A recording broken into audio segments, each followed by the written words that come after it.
Tim transisi pemerintahan yang dibentuk Wali Kota Makassar terpilih, Dani Pumanto, beranggotakan 6 orang. Semuanya merupakan akademisi dari sejumlah perguruan tinggi di Makassar. Satu nama yang cukup menarik adalah mantan penjabat Wali Kota Makassar, Yusran Yusuf.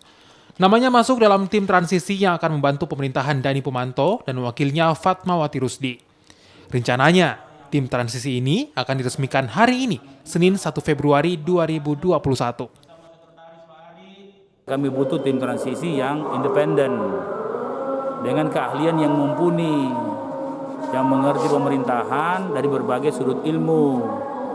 Nah, tim transisi ini terdiri atas 6 orang dari berbagai universitas, Ciri Cendekia, Prof. Yusran, ini Prof yang lengkap, ini Prof yang paling lengkap, ini aslinya Prof.